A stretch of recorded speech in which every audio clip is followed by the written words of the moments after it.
I'll answer it in this way, with a story. I'll answer it with a story. Where do I start with this? Okay, like I said, I haven't been to Action Park, but as we've shared many times, Rhett and I. I'm Rhett, he's Link. Welcome to the show. I just spoke to myself in third person. I spoke of myself. Yeah, you can't speak to yourself. That would be weird. Let me just sit here another second. The words that come out of my face sometimes have nothing to do with anything that's happening in my brain. Yeah, you're just now realizing that? As we've established, we like to go 4x4ing, off-roading, with each other, time. Shut up. That wasn't even a machine. So we have an FJ Cruiser that we share, and this past weekend, I took my boys out, and Nick took his Montero, and you had a diving thing with Locke. So Rhett wasn't there. I wasn't diving. No. He was watching his son dive off of like 10 meters. No. That's what Lincoln told me. Well, I'm glad Lincoln thinks that. He's never dove off 10 meters? Dove, is that a word? But did you know what I meant? 5 meters, yeah. In practice, he's gone off at 10 meters. Yeah, but he doesn't compete at the 10 meters because you could really hurt yourself. One of the many things Action Park that Lincoln told me while we were off-roading without you. Lando was in the back seat.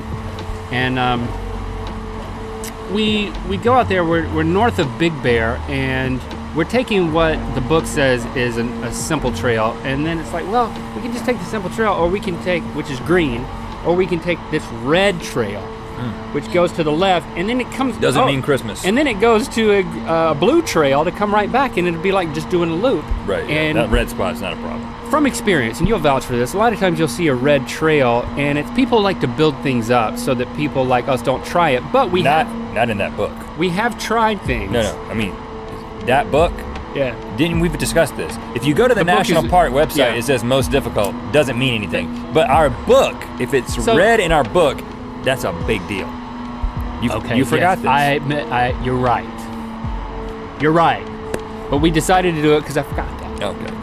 And they usually overestimate it. So we're about to go down. I wasn't there to say, but it's red. You stop and you air down your tires in order to go over rocks and things like that. And there's a lot of, they'll build things up. I mean, the sign there said most difficult, but that's the thing that they just try to keep people out. We've done all what they're doing. So as I'm airing down, this dude in this like souped up Jeep comes through there and he stops. He's like, hey, and he's friendly, and his wife's with him and his dog, and he's like, you going down Holcomb? In that? He said, you going down Holcomb? And I was like, yeah. He's like, have you ever done it?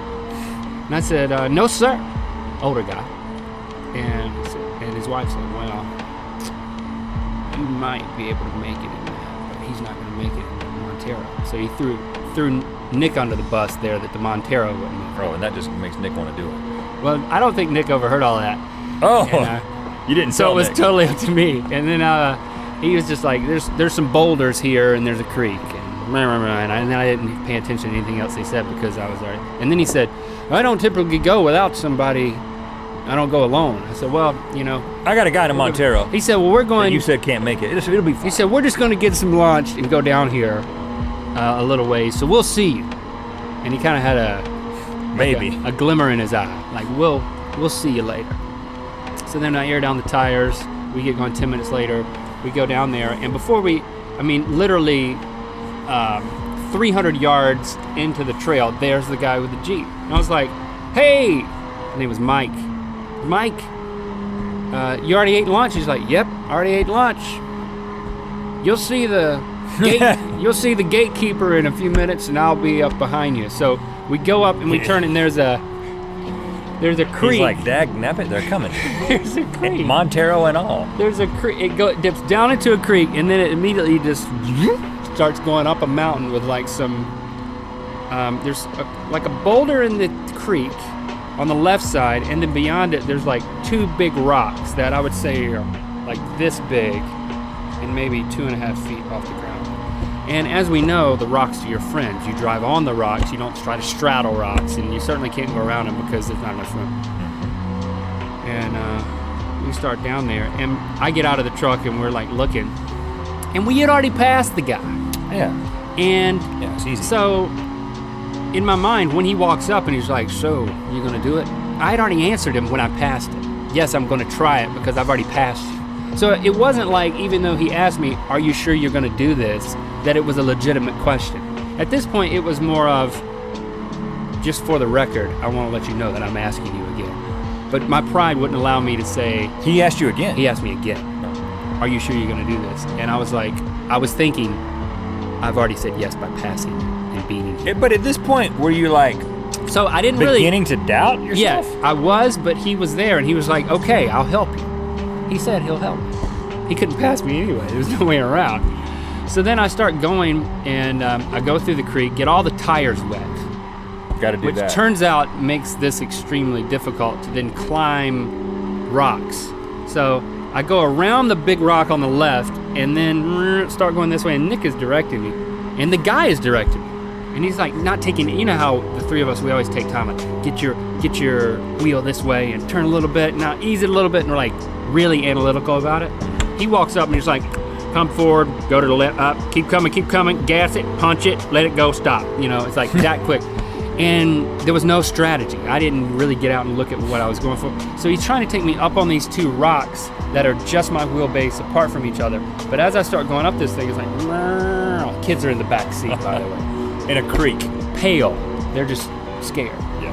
So I would be scared. I go up on it. Of course, I wouldn't have gone on it because it's red. As I go up on the two boulders, all of a sudden it goes.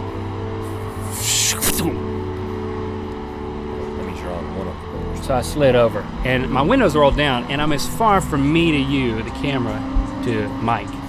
And so I go, and Mike goes, you're in that spot. You're in that spot, the one we always talk about. The spot you're never supposed to be in, you're high-centered. He's like, so then for the next hour and a half, here, I'll show you the picture. I'll show you the spots. Pull up my photos. I don't know if this would have happened. And you know how you're sweating out of every pore, and you can smell yourself starting to stink, and I look back at the kids, and they're like, Dad, I want to get out. I'm like, you can't get out. You're safer in here than you are out there.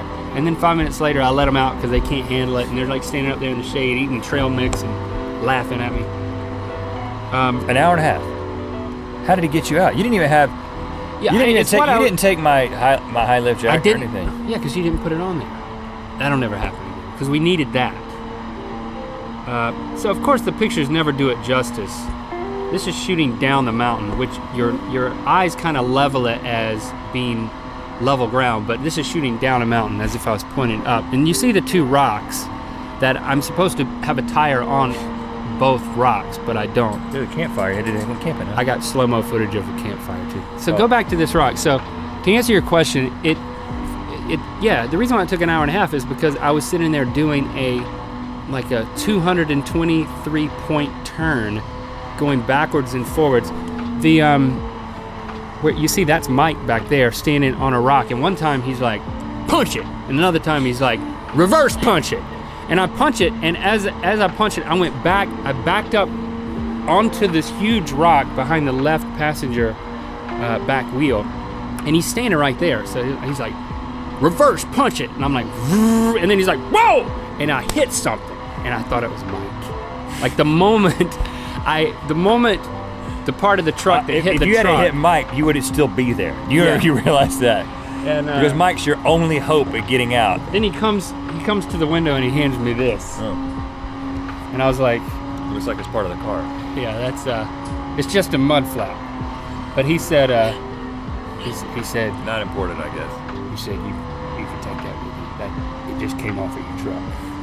You're in that spot. And the bumper is kind of crunchy back there. That's what he said. Bumper's kind of crunched up. The bumper why do you call it a bumper? The bumper, let me just go ahead and give it a little background. The bumper was already hanging on by two pieces because of something else that Link had done. You weren't there for that one. It may not come as a surprise to you that we've driven this vehicle equidistant, meaning the same distance.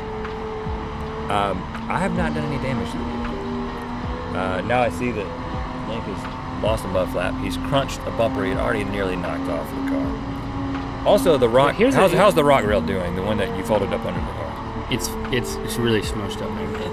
Good.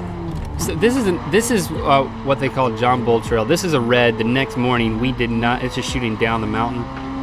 You can see at the bottom there, the truck, and then at the top is us. I did not drive the truck up that one, but they legitimately call this one the gatekeeper.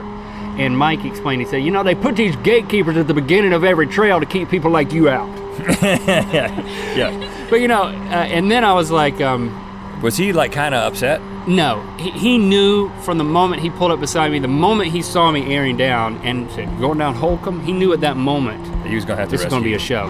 And it turned out that he and his wife live there, and they're one of the campground So Nick managers. never even tried that. Nick, oh, I left out the best part. Well, not the best part, but Nick had to tow me out at one point because I was so jammed up against the rock. We had to connect our two trucks, and he had to pull me sideways so then I could back up and get out of there. So he had to tow me out, which is pretty cool. We learned a lot. Should have been there. I'm glad you learned a lot. When are you taking it to get fixed?